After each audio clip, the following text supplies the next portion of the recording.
what diversity preparedness training you've undergone to work effectively with minorities, considering the population growth and changes in Fayette County? My wife. My wife is a career employment attorney.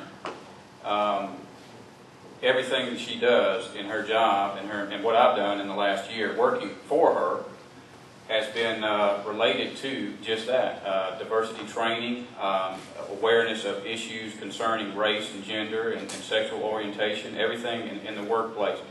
And my entire marriage to her has been a constant reminder of someone is watching. My wife is not shy about telling me or anyone around us that their actions are inappropriate or their conduct is mistaken. So I have a built-in employment attorney living with me. I think the best people that I've had with regard to that would be this organization. I've listened to you. I've talked with you on many occasions. I've heard your concerns.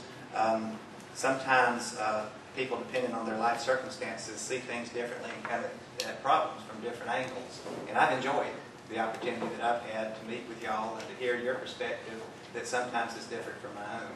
I haven't had any formal training with regard to diversity hiring. My policy is to search for the best person for the job, the person that I think can best protect the citizens of the community. And I try to make those decisions without regard to race or gender or religion. Keep the mic, Scott. Sure. Final question from the panel. Why should we vote for you? I think over the 3.5 years that I've had the privilege to be your district attorney that I've proved that I can surround myself with excellent people. We have among the best staff that I think you'll find in any prosecutor's office anywhere. My opponent has often criticized me because some of our people have gone to work in the private sector. Well, the reason for that is we've hired the best available people and they're attractive to the private sector. And on the budgets that we're allowed to work with in government, we can't compete as far as salaries are concerned in that regard. We have demonstrated a willingness to partner with other agencies. The schools are a good example of that. I met with them and I found out that a concern that the school system had was that people were relying on affidavits to get their children into our schools when they didn't live in the county, and of course that's expensive to the county.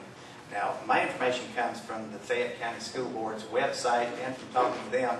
It's their estimation that by being willing to prosecute those cases, we've saved the taxpayers $2 million over the last 2 years. It's partnerships just such as that, and partnerships with organizations just such as yours that I offer, and I think are part of the key to the success we've had and the success that we'll have in the future.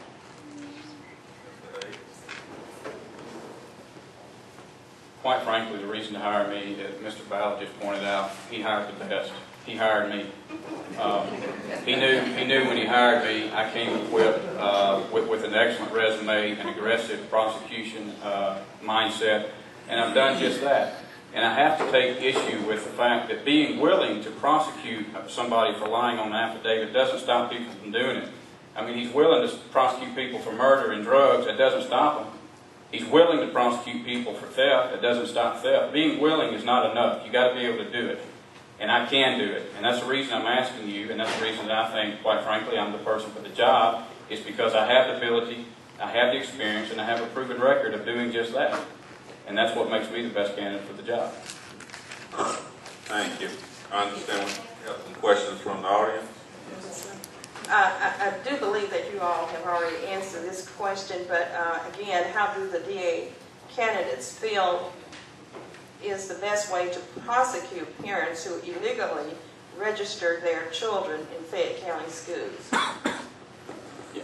Well, I think that has been addressed, but you have to do it. You have to look at the facts in the case.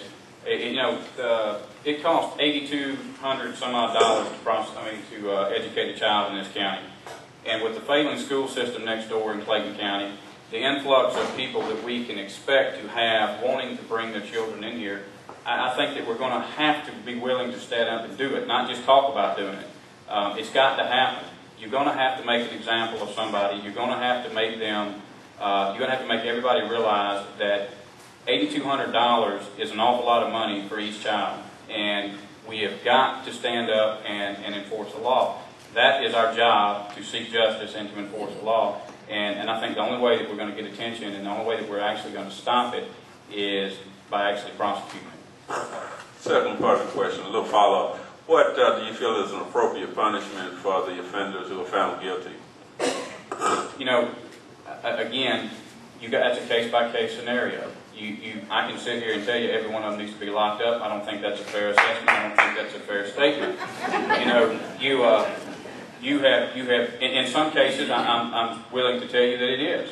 In other cases, it may not be. That is where I just don't think that you can make a broad stroke decision at this level, at this juncture. You've got to look at it a case-by-case scenario and prosecute the case. But I am perfectly willing to recommend jail time if that's what it takes to stop it. The primary thing we've been interested in is obtaining restitution for the school system. That's our objective number one. Of that $8,200 that it takes to educate a child each year, $3,500 of that, roughly, is paid by Fayette County taxpayers. It's imperative that we get the money back, and that's the number one thing that we need to do.